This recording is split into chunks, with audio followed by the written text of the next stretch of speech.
Bismillahirrahmanirrahim. Assalamualaikum warahmatullahi wabarakatuh.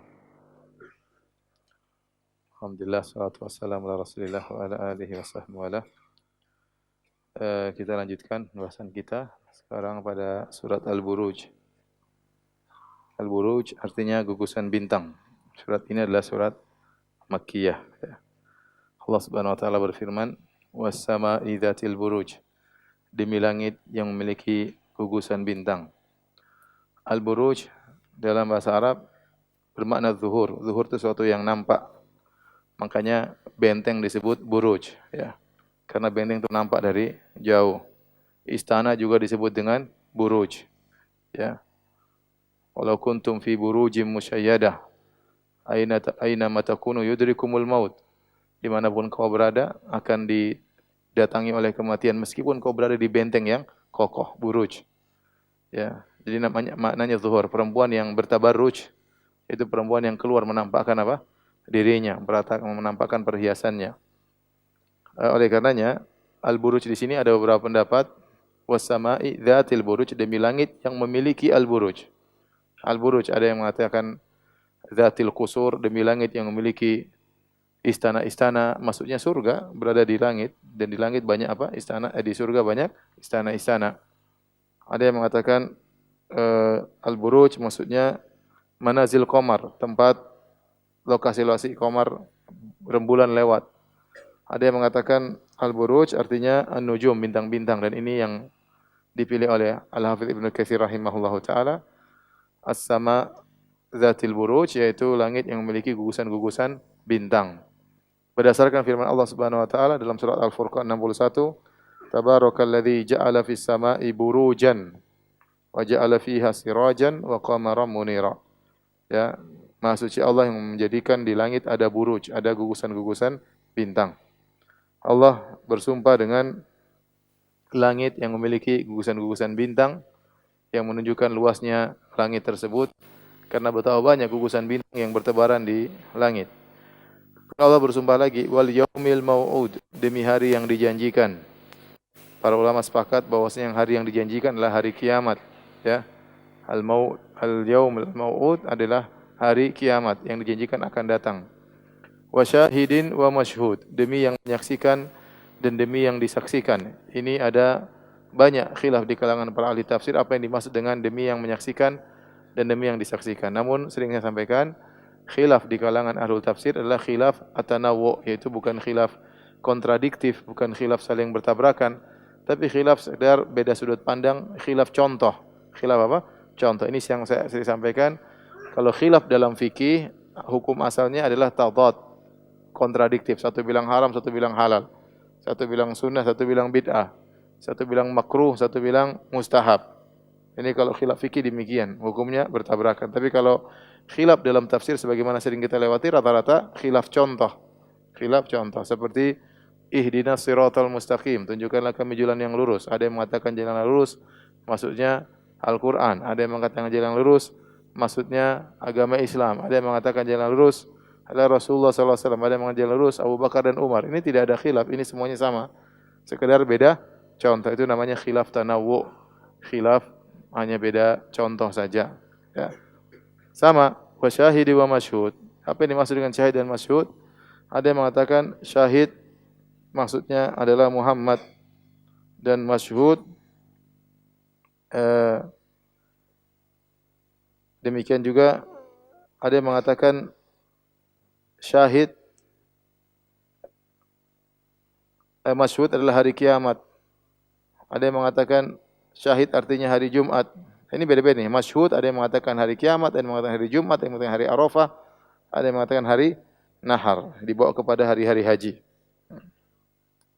Syahid ada yang mengatakan syahid Muhammad, ada yang mengatakan syahid Allah Subhanahu wa taala. Ya, ini khilaf tanawwu. Dan sebagian ulama seperti Syaukani dan Sa'di mengatakan syahid dan masyhud umum, demi yang menyaksikan dan demi yang dipersaksikan, di antaranya adalah kisah yang dialami oleh orang-orang beriman yang disiksa oleh para raja, ya. Orang-orang kafir menyaksikan dan yang disaksikan adalah kaum mukminin yang disiksa sebagaimana akan datang penjelasannya. Kemudian kata Allah Subhanahu wa taala, "Qutila ashabul ukhdud." Celaka, binasalah orang-orang yang membuat parit, ashabul ukhdud.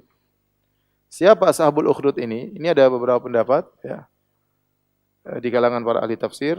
Yang pertama, pendapat disampaikan oleh Imam Tabari dalam tafsirnya dari Ali bin Abi Thalib radhiyallahu anhu, ashabul ukhdud artinya orang-orang yang menggali parit untuk menyiksa kaum mukminin. Parit digali, dinyalain api, kemudian dilemparlah orang-orang beriman di situ dibakar hidup-hidup. Pendapat pertama yang disebut ashabul ukhdud adalah orang-orang Persia. Orang Persia, jadi ceritanya ada seorang raja yang dia mabuk, setelah dia mabuk kemudian dia menzinahi putrinya sendiri, akhirnya putrinya hamil. Akhirnya dia malu, maka dia bilang sama para pendeta-pendeta yang ada di Persia, sampaikan kepada pengikutmu bahwasanya pernikahan maharim di antara seorang dengan mahramnya adalah halal, agar dia tidak malu. Tetapi akhirnya para pendeta tersebut tidak mau, akhirnya mereka dipaksa dan tidak mau juga, akhirnya mereka dibakar hidup-hidup. Sejak saat itulah pernikahan di antara maharim di Persia berlaku ya. Makanya mereka menikah, jadi anak menikah dengan ibunya, ayah menikah dengan anaknya, ponakan menikah dengan bibinya, itu terjadi di mana?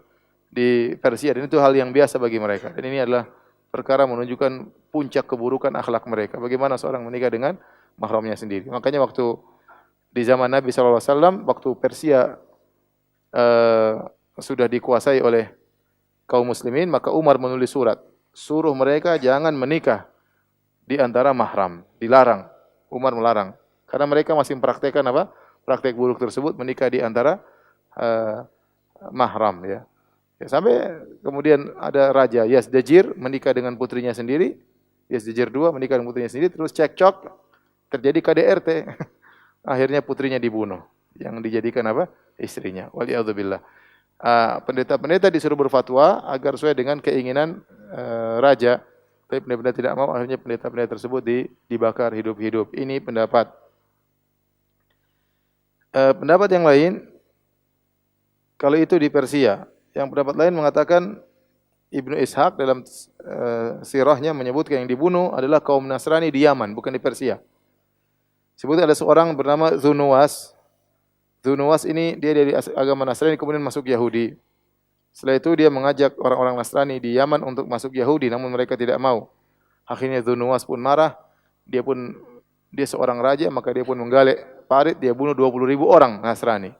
Ahlul Kitab dibunuh di situ 20.000 orang di Yaman. Pendapat yang ketiga yang ini datang dalam hadis yaitu terjadi pada Bani Israel.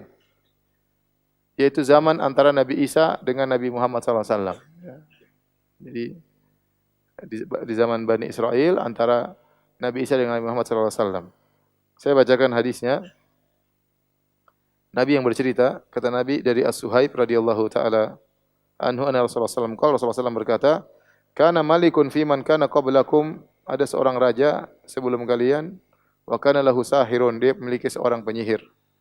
Falamma kabira qala lil malik, tatkala penyihir ini sudah tua, dia mau mati, dia bilang kepada sang raja, inni qad kabirtu fab'ats ilayya gulaman wa allimhu sihr. Saya mau mati wahai raja, kirimkan kepadaku seorang pemuda, saya mau wariskan ilmu sihir saya ya. Mau diajarin ya. Biar ada dosa jariah ya. Jadi ada penerusnya. Fab'atsa ilaihi gulaman, maka raja pun mengutus dia seorang pemuda. Yu'allimuhu, untuk diajarin oleh penyihir yang sudah tua tadi. Pemuda tadi pergi menuju rumah tukang sihir. Fakana fi tariqihi idza salaka rahibun faqa'ada ilaihi wa sami'a kalamahu. Setiap dia mau ke rumah tukang sihir, di tengah jalan ada seorang pendeta yang ceramah, maka dia pun duduk, dia dengar ceramahnya pendeta tersebut. Fa'ajabahu, maka dia pun kagum dengan ceramah, dia senang. Fakana idza ata sahir marra bir rahib. Maka setiap kali dia pergi ke tukang sihir, dia mampir di pendeta tersebut. Kemudian dia duduk. Ya, kemudian dia dengarkan ceramah pendeta tersebut. Fa idza ata sahira darabahu. Maka kalau sampai di tukang sihir, terus dia tanya, "Dari mana kamu kok terlambat?" Saya tadi dengar ceramahnya pendeta. Maka tukang sihir pun mukul pemuda ini. Kelihatannya pemuda ini cerdas, makanya dia dipilih.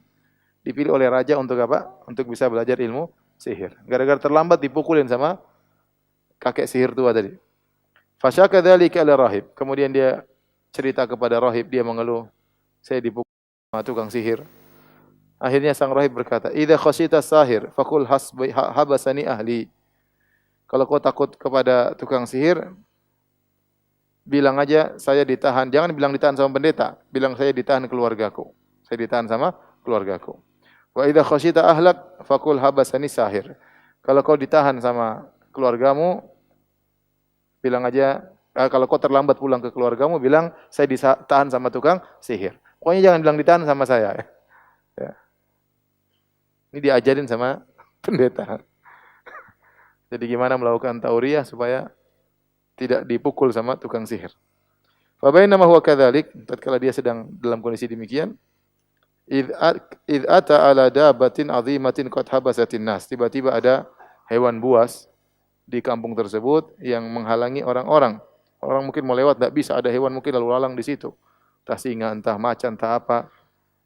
Dia heran, orang enggak bisa lewat. Maka dia berkata, faqala al-yauma a'lamu sahir afdal amir rahib. Maka dia bilang, hari ini saya akan tahu siapa yang lebih baik. Apakah tukang sihir ataukah sang pendeta yang lebih afdal. Fa akhadha hajaran faqala. Maka dia ambil batu, dia berkata, Allahumma in kana amru rahib ahabba ilaika min amri sahir faqtul hadhihi dabbah hatta yamdiyan nas. Ya Allah, kalau memang urusan apakah yang diajarkan pendeta lebih baik daripada yang diajarkan penyihir, ya Allah, maka bunuhlah hewan ini biar orang-orang bisa lewat. Faromaha, maka dia pun lempar batu tersebut. Faqatalaha, akhirnya matilah hewan buas tadi.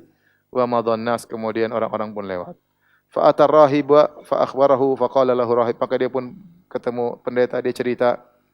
Maka pendeta mengatakan, ya bunayya antal yaum afdalu minni.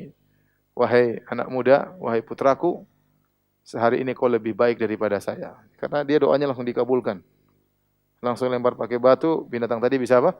Mati. Mana bisa macan dilempar batu langsung mati. Ya. Maka pendeta mengatakan, kau lebih afdal daripada aku sejak hari ini.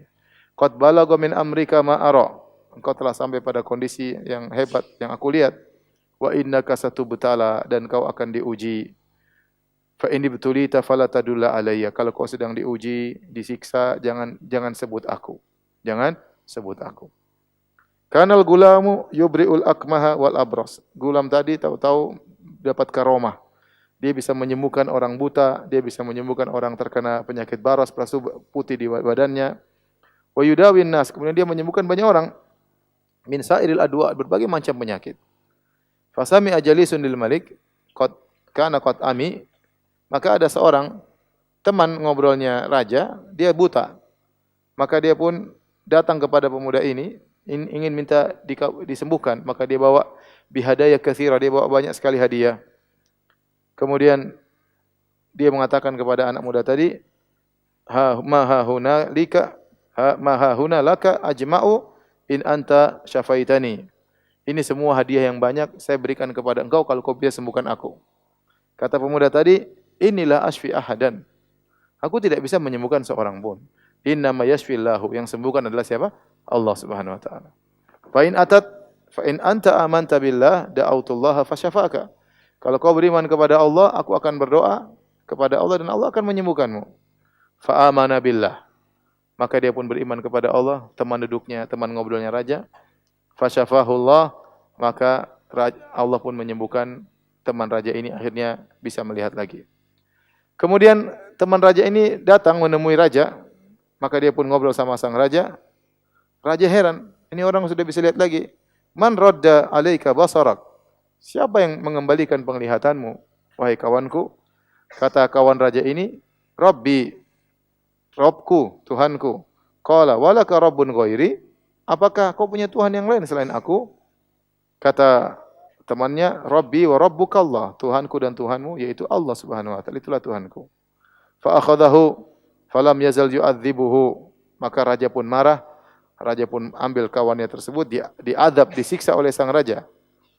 Akhirnya sang raja nyiksa ini orang, akhirnya orang tersebut ngaku. Dia pun menunjukkan saja kepada anak muda tadi. Faji abil gulam. Siapa yang bikin kamu sembuh? Akhirnya anak muda. Kata raja, datangkan anak muda tadi. Anak muda pun datang. Faqalahul malik, maka raja berkata, wahai putraku, qad balagha min sihri kama tubri'ul akma. Kau sudah jago sihir sekarang. Kau bisa menyembuhkan orang buta, bisa menyembuhkan orang baros, dan kau bisa begini, bisa begini. Ya. Kau sudah jago sihir sekarang. Faqala inni la asfi ahadan inama yashfillah. Anak muda tadi komentar, ya raja, saya bukan penyihir. Dan saya tidak bisa menyembuhkan siapapun. Yang menyembuhkan hanyalah Allah. Maka anak muda tadi disiksa, mungkin dipukul, diapain, sampai dalla ala rahib, sampai akhirnya dia tunjukkan yang ngajar saya adalah pendeta. Padahal pendeta udah bilang, jangan bilang kalau tapi mungkin sudah terlalu sakit. Akhirnya tunjukkan pendeta. Faji abir rahib, kata raja, datangkan pendeta itu ke sini. Pendeta pun didatangkan. Kemudian dikatakan kepada sang pendeta, irji andinik, keluarlah dari agamamu. Fa'aba, dia tidak mau. Fada abil minsyar, kata raja, datangkan gergaji. Fadhu al minsyar fi mafriqi ra'sihi, fasyaku hatta waqa shiqahu. Kemudian dia belah dari atas sampai bawah. Pendeta tadi. Subhanallah. Thumma ja'a bi jalisil malik. Kemudian kawannya dipanggil. Sini kau. Ini pendeta sudah saya belah dua. Ya. Tinggalkanlah agamamu. Saya enggak mau. Kemudian digergaji lagi. Subhanallah. Sampai terbelah dua. Siksaan kayak apa digergaji? Terus sampai kebelah dua. Kemudian datangkan anak muda itu datangkan. Irji andinik, tinggalkan agamamu. Kata anak muda, enggak. Saya enggak mau. Akhirnya dia panggil sebagai anak buahnya, bawa pergi anak muda ini. Pergi ke gunung sana. Sampai di gunung, kalau kalian sudah sampai di atas gunung, lempar anak ini biar dia mati dari gunung ya. Sampai dulu puncak gunung. Ya. Sebelum kamu lempar, tanya dulu mau murtad atau tidak. Kalau mau murtad, tidak jadi dilempar. Kalau dia tidak mau murtad, masih tetap berada di agamanya, fatrahuhu, lemparkan dia dari puncak gunung. Akhirnya, fadhahabu bihi. Akhirnya dibawalah dia, mungkin diborgol, dibawa oleh kawan-kawannya, kawan-kawan raja, anak buah raja. Kemudian mereka pun naik di gunung, sampai di puncak gunung. Anak muda ini berdoa, Allahumma kfinihim bima syi'ta. Allahumma kfinihim bima syi'ta. Artinya, ya Allah, jagalah aku dari mereka dengan caramu, terserah. Ya. Allahumma kfinihim, artinya ya Allah, jagalah aku dari mereka dengan cara yang kau kehendaki. Tatkala mereka sampai di puncak gunung, tiba-tiba Allah menggoyangkan gunung. Mereka semua jatuh. Mereka yang jatuh kecuali pemuda. Pemuda itu tidak jatuh. Fasaqatu, akhirnya mereka semua jatuh tewas. Wa jaa yamshi ilal malik. Anak muda tadi jalan menuju raja. Raja heran. Ada apa dengan kawan-kawanmu? Kata sang pemuda, kafanihimullah. Allah telah menjagaku dari mereka. Mereka semua sudah tewas. Jatuh dari gunung. Raja panggil lagi anak buahnya yang lain. Ya. Kata raja, idhabu bihi fahmiluhu fi kurkurin fatawassatu fil bahr fa in raja andini wa illa faqdhifuhu. Bawa ini anak muda ke tengah lautan dengan perahu, dengan kapal. Kalau dia ternyata sadar meninggalkan agamanya, maka jangan lempar dia. Tapi kalau dia tidak sadar, tenggelamkan dia. Akhirnya mereka pun bawa anak muda ini ke tengah lautan. Anak ini berdoa lagi. Anak muda ini, Allahumma kfinihim bima syi'ta. Ya Allah, tolonglah aku dari mereka dengan caramu yang kau kehendaki. Nanti sudah hafal doa ini belum? Allahumma kfinihim bima syi'ta. Saya waktu di Saudi, saya naik mobil sama kawan saya. Kawan saya pas naik mobil, tahu-tahu mau pemeriksaan SIM. Dia enggak punya SIM. Dia berdoa, Allahumma kfinihim bima syi'ta. Kok doanya begitu sih? Dan lewat. Teman saya ini polisi, tapi dia bukan polisi lalu lintas. Dia polisi intel. Tetap aja kalau ketua Polantas, tetap aja dikena apa? Kena tilang.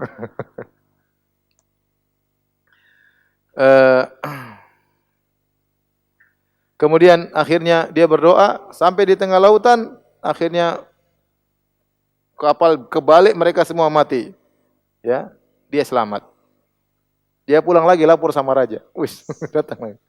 Wajah ayam si ilal malik. Ini dia enggak lari, dia datang sama raja ini. Saya masih hidup. Kemudian dia tanya, mana teman-temanmu yang bawa ke kapal? Kata dia, semuanya sudah tewas. Allah sudah selamatkan saya.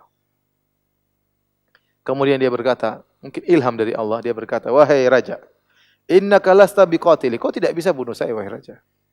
Hatta taf'ala ma amuruka bi, sampai kau kerjakan apa yang aku perintahkan. Wa ma huwa, apa yang bisa saya kerjakan supaya saya bisa bunuh kamu? Tajma'un nas fi sa'idin wahidin, kumpulkan seluruh rakyatmu di suatu daratan yang luas, dataran yang luas. Wa taslubuni ala jid'in, kemudian kau salib aku di sebuah korma. Tsumma khudh sahman min kinanati, kemudian ambillah salah satu anak panah tapi dari tempat anak-anak panahku. Ambil dari anak panahku. Tsumma da'isam fi kabidil qaus, kemudian letakkanlah panah tersebut di tengah-tengah busur. Tsumma qala bismillahirabbil gulam, kemudian kau berkata, demi Allah Tuhannya anak muda ini.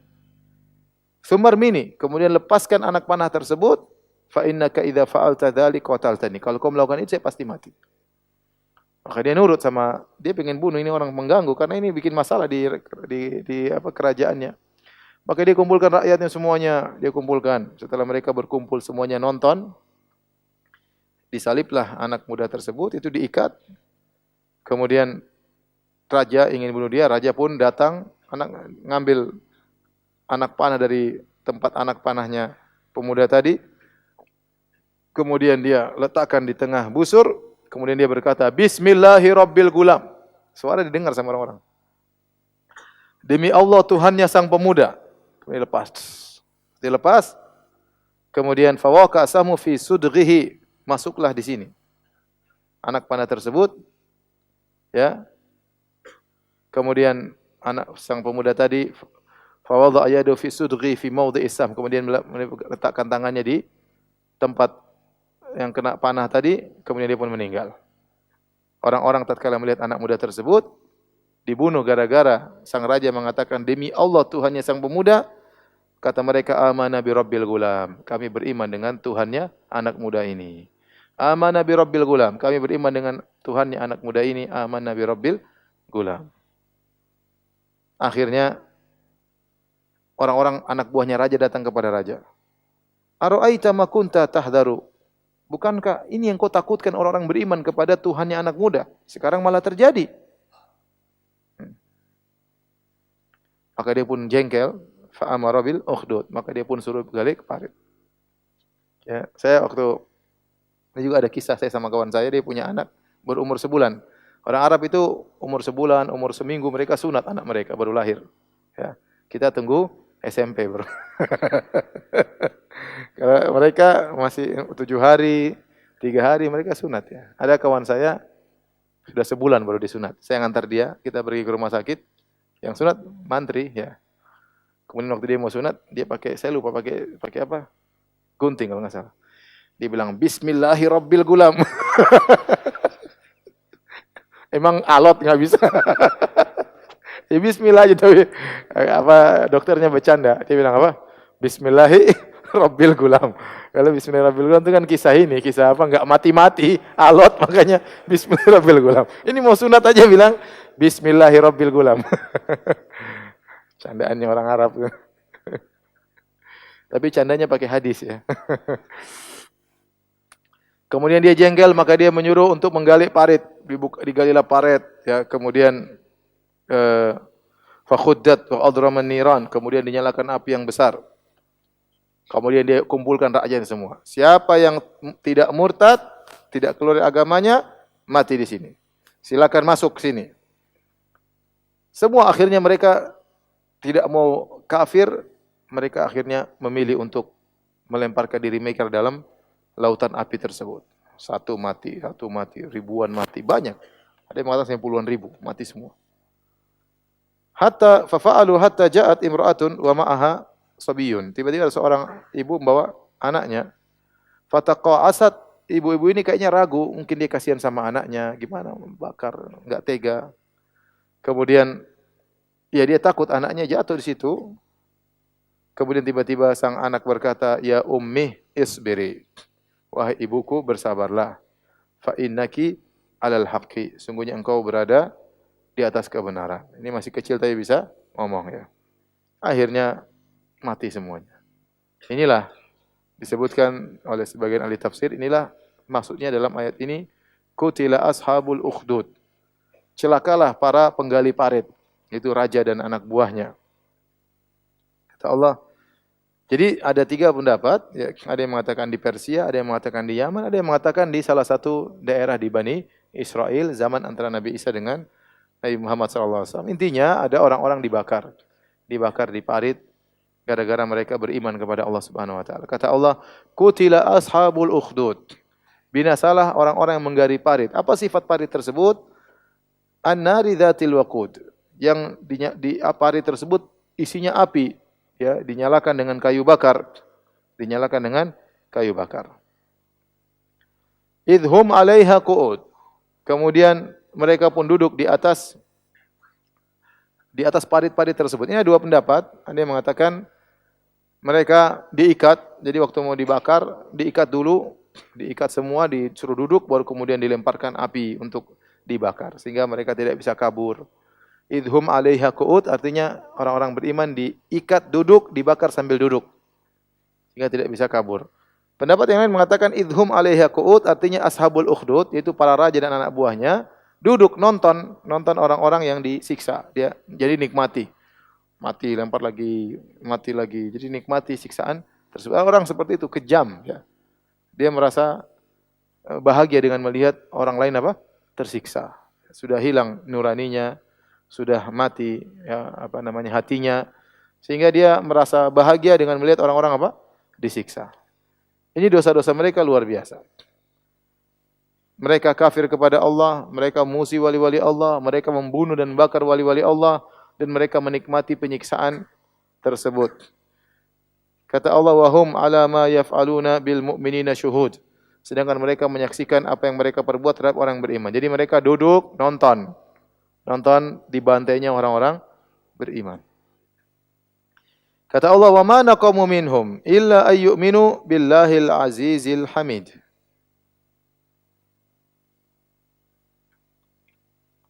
Dan tidaklah mereka menyiksa orang beriman kecuali karena orang-orang beriman itu beriman kepada Allah yang Maha Perkasa lagi Maha Terpuji. Ini orang-orang yang disiksa bukan karena mereka berbuat kriminal, bukan karena mereka merusak di negara, tidak. Bukan karena mereka membuat keonaran, tidak, tapi mereka gara-gara mereka apa? Beriman. Dan ada di saudara-saudara kita di berbagai negara yang seperti itu. Mereka disiksa, dibunuh oleh pemerintahnya bukan karena apa-apa, oleh negaranya, bukan karena mereka kriminal, tapi mereka karena mereka Islam, itu aja.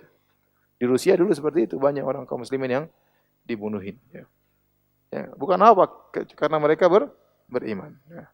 Hanya karena mereka beriman maka mereka dibunuh. Mereka tidak suka lihat orang beriman. Sekarang sebagian tempat kemarin ada kawan yang telepon lewat halo Ustadz dari Amerika, saya lupa daerah mana. Ustadz gimana Ustadz? Di sana lagi ada fobia terhadap Islam. Tahu-tahu orang Islam diberhentikan, ditembakin, bayangkan, dibunuh sebagian orang di sana. Islam mulai berkembang, ada yang nggak suka, ya, bunuh. Sama seperti yang kemarin di mana? Itu Selandia Baru. Ya.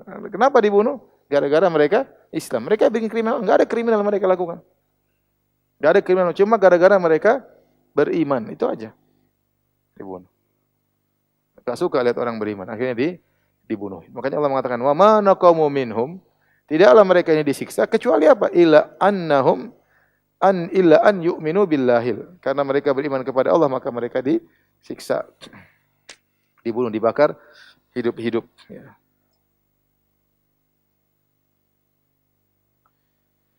Demikian juga yang terjadi pada ini sunnatullah, ya, sunnatullah, ya. Banyak orang dimusuhi gara-gara menjalankan syariat Islam. Coba wanita berjilbab diejek, wanita bercadar diejek. Apa masih tidak ganggu? Ente diganggu sama dia? Kan enggak. Hanya pakai cadar diganggu, dihina-hina. Hanya celana cingkrang, kita celana cingkrang ganggu orang enggak? Kenapa kita diganggu? Apa masalahnya? Ya, kecuali anak ganggu ente, bolehlah ente ganggu anak. Anak enggak ganggu ente, anak pingin ke masjid aja, pingin cingkrangan, terus anak dihina. Ya, ada perempuan bercadar kemudian dihina, ya, panggil ninja lah. Ya, kadang diajak karate. Jadi kecuali kalau, jadi kenapa gara-gara Islam kemudian diganggu, di apa namanya? Seperti kisah Nabi Lut. Kisah Nabi Lut waktu Nabi Lut memperingatkan mereka jangan berbuat homoseksual, itu perbuatan mungkar. Maka ya mereka mengatakan usir Nabi Lut dan pengikutnya, innahum unasun yatatahharun. Mereka hanyalah kaum yang sok suci. Sok apa? Sok suci. Jadi orang-orang kafir ingin kita kafir seperti mereka. Orang pelaku maksiat kita ingin kita pelaku maksiat seperti mereka. Orang liberal pingin kita liberal seperti apa? Seperti mereka. Kata Allah, alladzi lahu mulkus samawati wal ardi wallahu ala kulli syai'in qadir. Syai'in syahid. Tidaklah mereka disiksa kecuali karena mereka beriman kepada Allah yang milik Allah segala kerajaan langit dan bumi dan Allah Maha menyaksikan atas segala sesuatu. Apa yang mereka lakukan itu tidak luput dari persaksian Allah, tidak luput dari pandangan Allah. Semuanya akan dimintai pertanggungjawaban. Jadi ini dalil bahwasanya juga ya tidak mesti kezaliman itu dibalas di dunia, tidak mesti. Terkadang kezaliman dibalas di mana? Akhirat. Ini mereka bunuh orang-orang beriman, dibunuh selesai. Tapi orang beriman ini masuk surga. Yang mendolimi Allah tidak lalai. Allah bilang syahid, Allah saksikan. Ya, bisa jadi kezaliman terjadi. Ya, kemudian tidak hilang kezaliman. Orang yang zalim tadi tetap eksis, orang yang zalim tadi tetap kaya, orang zalim tetap berkuasa misalnya, tapi tidak ada kemudian Allah tidak memberi hukuman kepadanya di dunia. Karena bisa jadi Allah tunda di mana? Di akhirat. Seperti firman Allah situ, lihat halaman 253. Wala tahsabannallaha ghafilan amma ya'maludz zalimun. Jangan kau sangka Allah lalai dari apa yang dilakukan orang zalim. Innama yu'akhiruhum liyaumin tashkhasu fihil absar. Allah tunda adab mereka nanti pada hari kiamat kelak tatkala mata-mata terbelalak. Ya, ketakutan pada hari tersebut. Setelah itu Allah berfirman, innal ladzina fatanul mu'minina wal mu'minati tsumma lam yatubu. Sungguhnya orang-orang yang telah membakar kaum mukmin kaum mukminat kemudian mereka tidak bertobat, falahum adzabu jahannam wa lahum adzabul harik. Bagi mereka azab yang neraka jahanam, azab membakar. Di sini ayat menunjukkan luasnya rahmat Allah. Ini para raja yang zalim yang telah membakar ribuan kaum mukminin masih diberi kesempatan untuk bertobat. Kata Allah, sungguhnya orang-orang yang membakar kaum mukminin kemudian tidak bertobat, bagi mereka azab neraka jahanam. Artinya apa? Kalau mereka bertobat enggak diazab. Kalau mereka bertobat maka tidak diazab. Makanya ini kata Hasan al-Basri, unzuru ila karamillah. Lihatlah pada betapa baiknya Allah Subhanahu wa taala. Qatalu awliya Allah, ini orang-orang telah membunuh, membakar wali-wali Allah. Kemudian Allah wa huwa yad'uuhum, dan Allah tetap menyuruh mereka untuk mendapat ampunan dari Allah Subhanahu wa taala, ya. Maksud saya, kalau kita pakai logika kita, ada orang bakar 5 orang. Ada orang misalnya jahat ya, dia kumpulkan 5 orang wanita berjilbab, kemudian dia bakar, ditonton sama dia. Kita bilang orang ini kira-kira bisa diterima tobatnya atau tidak? Mungkin kita bilang enggak bisa. Ini pasti neraka paling bawah, tetanggaan sama iblis ya. Karena bayangkan dia bakar 5 orang berjilbab, dia nonton, dia ketawa-ketawa nontonnya. Itulah mereka ini, raja-raja ini. Bukan 5 orang, ribuan dia bakar dan dia nonton. Santai, senang nonton pemandangan yang mengerikan tersebut. Tetapi kalau dia bertobat, diampuni atau tidak? Diampuni. Ya, makanya rahmat Allah sangat luas. Apalagi dosa-dosa yang lebih kecil daripada ini, ya. Selama seorang bertobat kepada Allah, maka akan diampuni oleh Allah Subhanahu wa taala.